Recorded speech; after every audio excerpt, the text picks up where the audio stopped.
Good morning from Bangkok international airport থেকে ফুককের উদ্দেশ্যে যাত্রা। ফুককটা হচ্ছে ভিয়েতনামের একটা দ্বীপ। এয়ারপোর্টের শাটেল বাসে করে যাব হচ্ছে এয়ারপোর্টে, ডিএমকে এয়ারপোর্টে যেতে হলে শাটেল বাসে যেতে হয়, আর এটাই যাওয়ায় সব থেকে দ্রুত এবং ভিড় তেমন একটা নেই বললেই চলে। তো ভিড়টা হয় হয়তো মানে সময় লাগে বলতে।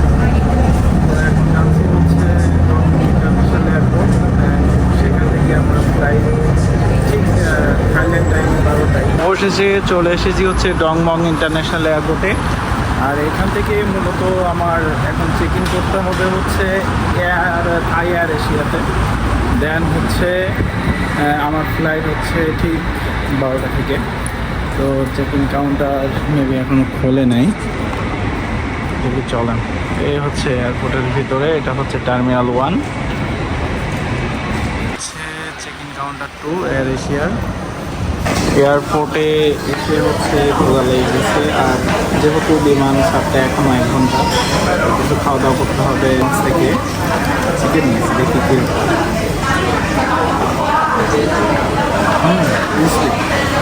নাইস।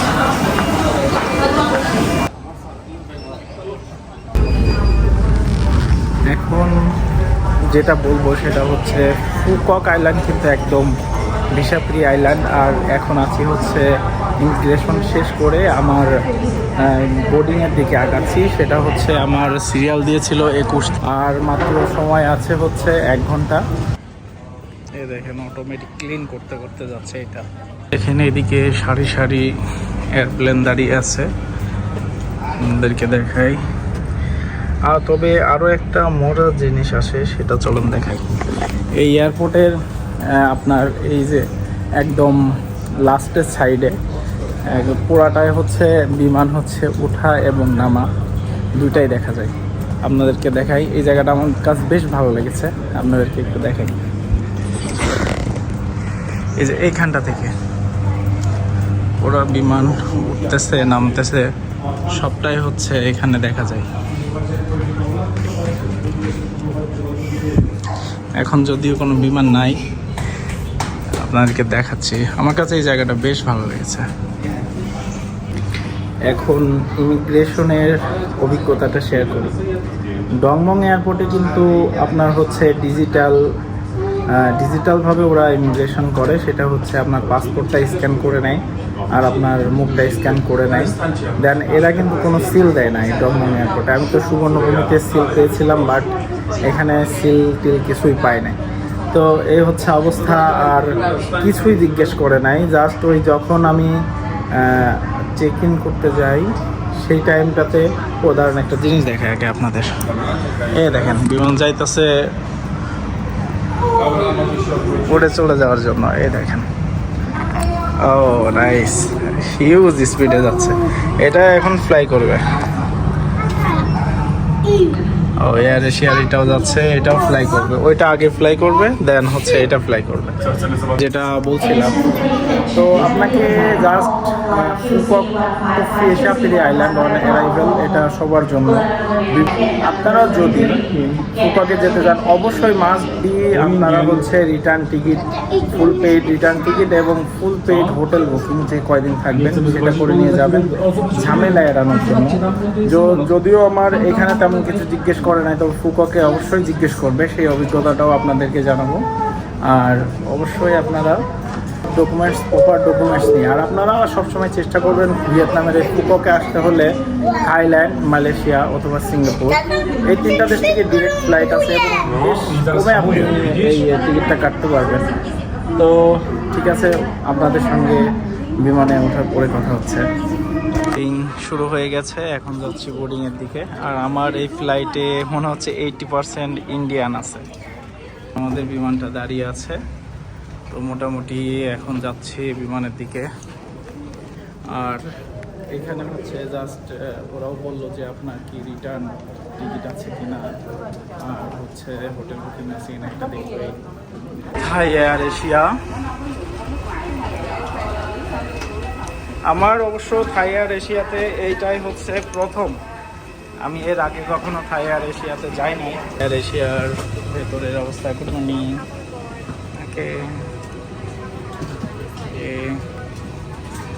এটা হচ্ছে বিমানটা বেশ বড়, অনেক বড়। সিট কোয়ালিটি যথেষ্ট ভালো। আমার জন্য ভাগ্যটা মনে হয় ভালো, আমার সিটটা এখানে ছিল, কিন্তু আমার এই সাইডে 3টা সিটই খালি যাচ্ছে, বুঝছেন? তো এই জন্য আমি উইন্ডো সিটেই বসছি। তো দেখি ভাগ্যটা ভালো হলে উইন্ডো সিটে বসছি।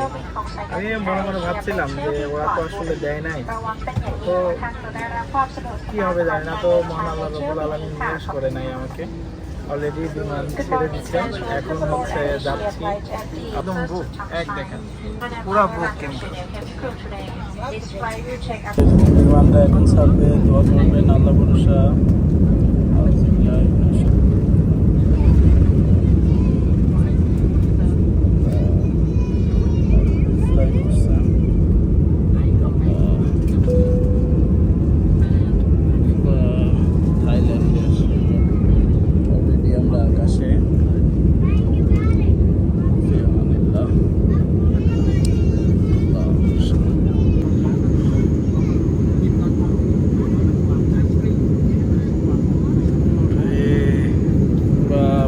থাইল্যান্ডের একটা ভিউ, ফুল থাইল্যান্ডের।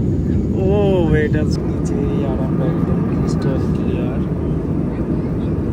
আকাশে মেঘগুলো হচ্ছে নিচে, কত সুন্দর দেখা যাচ্ছে মেঘগুলো, দেখেন পাশে অনেক অনেক সুন্দর দেখা যাচ্ছে মেঘগুলো। আমার কাছে বিমান ওঠার পরে এই সিনটা সব থেকে বেশি ভালো লাগে। ধরে আবহাওয়া অনেক রাত মনে হচ্ছে, এখানে প্রচুর মেঘ, একদম কালো মেঘ, যার জন্য বিমানটা হচ্ছে জার্কিং করতেছে। অলরেডি আমরা ভিয়েতনামের আকাশে চলে এসেছি। এ দেখেন নিচের সমুদ্র দেখা যাচ্ছে,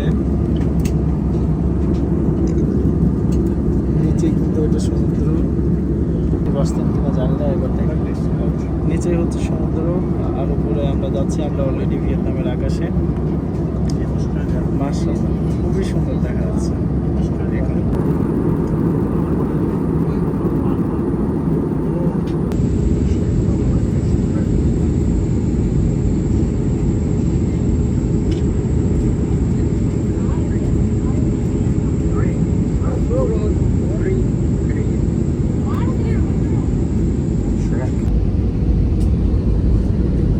আমাদের বিমানটা খুব দ্রুত ল্যান্ড করবে, অনেক নিচে নামতেছি আমরা, খুব স্পিডে আমরা নিচে নামে আসতেছি, অনেক স্পিডে। প্রায় চলে এসেছি, আমরা এখন ল্যান্ড করব। সব কিছু ঠিকঠাক থাকলে ইনশাল্লাহ খুব দ্রুত ল্যান্ড করব। ও হো,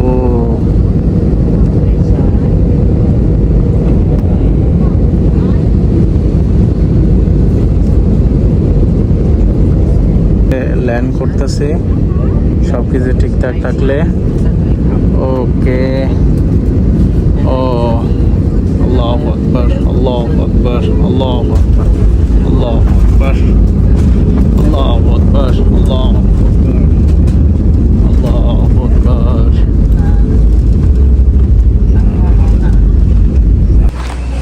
এটা হচ্ছে ফুকক ইন্টারন্যাশনাল এয়ারপোর্ট। আল্লাহর রহমতে খুব ভালোভাবে ল্যান্ড করেছি। আর এটাই সেই ইন্টারন্যাশনাল এয়ারপোর্ট। এরা এই এয়ারপোর্টটা আরও বড় করতেছে, ওই পাশে অনেক বড় করতেছে, যেহেতু ইন্টারন্যাশনাল। ও নাইস নাইস, তো অনেক সুন্দর। ছোট হলেও এয়ারপোর্টটা সুন্দর, বাট টার্মিনাল করতেছে এরা অনেক ভিআইপি টার্মিনাল, মানে 3টা না 4টা টার্মিনাল করতেছে। Nice, very nice. ছোট এয়ারপোর্ট হিসাবে দেখেন এয়ারপোর্টটা কত সুন্দর, যথেষ্ট সুন্দর করছে। ফুল আন্তর্জাতিক মানের এয়ারপোর্ট করছে। সেই এয়ারপোর্টের নিচতলা, এখানে হচ্ছে আমাদের ইমিগ্রেশন হবে। আর ইমিগ্রেশন হচ্ছে ওখান থেকে আপনার হচ্ছে এই ফুককের অন অ্যারাইভেল নিতে হবে। আর এখানে হচ্ছে ইমিগ্রেশনে ভিডিও করা নিষেধ। অবশেষে ফুককের ইমিগ্রেশন শেষ করলাম। ইমিগ্রেশনে আসলে সবুজ পাসপোর্টের তো একটু ঝামেলা আছে সারা বিশ্বে। সবুজ পাসপোর্ট দেখে একটু এক্সট্রা অনেক কিছু জিজ্ঞাসা করলো, সব ডকুমেন্টস চেক করলো যে আসলে আমি ঘুরতে এসেছি কিনা, আর কয়দিন থাকবো, কোথায় যাব, নেক্সট ডেস্টিনেশন কী, এখানে থেকে যাওয়া না যাওয়া, এগুলো। মানে সবুজ পাসপোর্টের প্রতি সারা বিশ্বের একটা খুব মানে ভালো একটা নজর আছে সবুজ পাসপোর্টের প্রতি, কারণ আমরা অনেক ভালো। যাই হোক, এটা কোনো ফ্যাক্ট না, সব আল্লাহর রহমতে শেষ করছি ফুককের। আপনারা যারা আসবেন অবশ্যই ইমিগ্রেশনে আপনারা সোজা স্ট্রেটলি জবাব দিবেন, এবং আপনারা ফুল হোটেল বুকিং এবং সাথে ক্যাশ, মিনিমাম পর্যাপ্ত ক্যাশ $1000 রাখবেন মাস্ট বি, এবং ক্যাশ দেখতে চাই কিনা। আর হচ্ছে আপনারা অবশ্যই এখানে এসে ওই আপনার return ticket plus hotel booking must be কিন্তু সাথে করে নিয়ে আসবেন। এই হচ্ছে অবস্থা। তো এখন শেষ হলো, চলেন আমরা গেটের বাইরে যাই, বাইরে যে টাকা তুলতে হবে, চলেন যাওয়া যাক।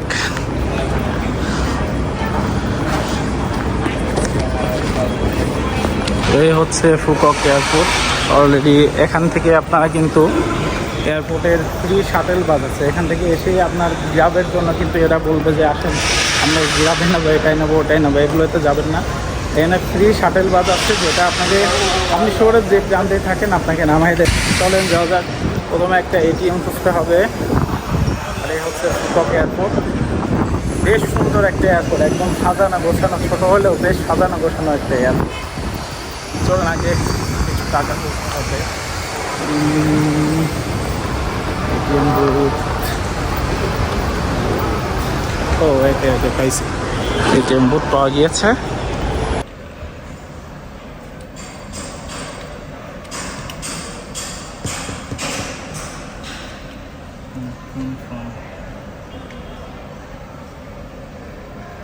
এবার দেখি কি অবস্থা হয়। এবার নিচে রে, এবার নিচে ভাই, ভিয়েতনামে আসে কোটিপতি হয়ে গেলাম জায়গার উপরে। ভিয়েতনামে টাকার মান একদমই কম। কার্ড ফার্স্ট, এই যে আমার ক্যাশ চলে এসেছে। ও ভাই, কোটিপতি হয়ে গেলাম ভাই। এটা 2 লাখ টাকার কার্ড, এটা 5 লাখ টাকা, এটা 2 লাখ টাকা ভাই, পুরা 19 লাখ টাকার মালিক এখন আমি, পুরা 19 লাখ টাকা ভাই। ভিয়েতনামের কারেন্সির অবস্থা দেখেন, ও মাই গড। তো চলেন টাকা তোলা শেষ, বাইরে যাওয়া যাক। এখানে কিন্তু বিভিন্ন ইউনিভার্সিটি থেকেও কিন্তু অনেক স্টুডেন্ট এসছে, অনেকেই আসছে, তবে ইন্ডিয়া থেকে 80% মানুষ এসেছে ইন্ডিয়া থেকে, যা দেখতেছি আজকের ফ্লাইটে যা দেখা যাচ্ছে। এই তো অবস্থা। চলেন আমরা এয়ারপোর্টের ফ্রি শাটেল বাসে উঠি। এয়ারপোর্টের ফ্রি শাটেল বাসগুলো ওইদিকে, চলেন যাওয়া যাক। ও মাই গড, উপরে কিন্তু ভালো গরম পড়তেছে অলরেডি। হ্যাঁ, কিন্তু হেভি গরম এখানে। ও মাই গড, এই দেখেন ফুকক ইন্টারন্যাশনাল এয়ারপোর্ট, অনেক জোস একটা এয়ারপোর্ট। এটা ছোট এয়ারপোর্ট কিন্তু অনেক জোস করছে। তো আমরা এখন বাসে উঠবো, বাসে উঠে হোটেলের দিকে যাব।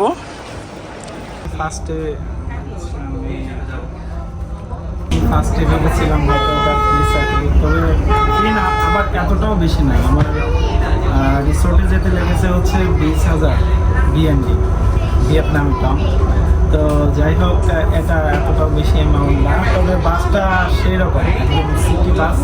আর কি এয়ারপোর্টের জন্য ওরা শাটেল বাস আসছে, এটা মানে সিটিতে যাওয়ার জন্য।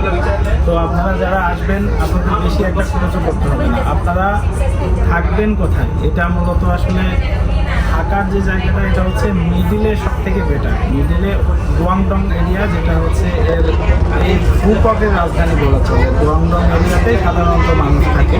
তো আমার রিসোর্টটাও মূলত সেখানে আছে, এবং এই রিসোর্টে কীভাবে যেতে হয় আপনাদেরকে সমস্ত দেখাবো। তো ঠিক আছে, চলেন। এই দেখেন আপনাদের ভিয়েতনামের রাস্তা দেখাই।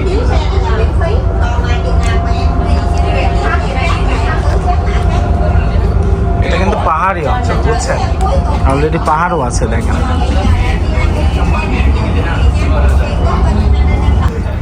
ভিয়েতনাম সরকারের ইচ্ছা আছে যে বৈদেশিক মুদ্রা দিয়ে তাদের দেশটা সমৃদ্ধ করতে। আমাদের দেশে তো আর তাই না, আমাদের দেশে হচ্ছে 6 মিনিটেই সবাই সমৃদ্ধ।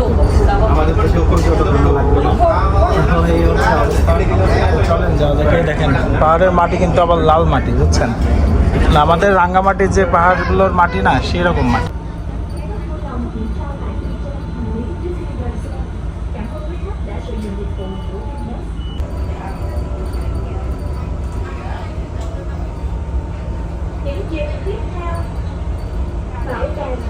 থেকে নামলাম, ফুককে কিন্তু প্রচুর রোদ, বুঝছেন?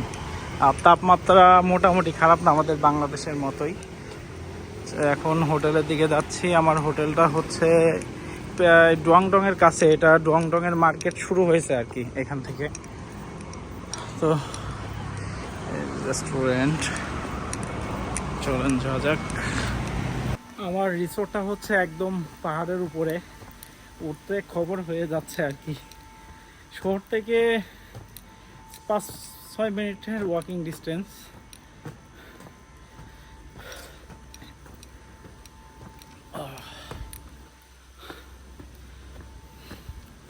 এই তো, এই রিসোর্টটার পরে হচ্ছে আমার রিসোর্ট। অনেক খারাপ।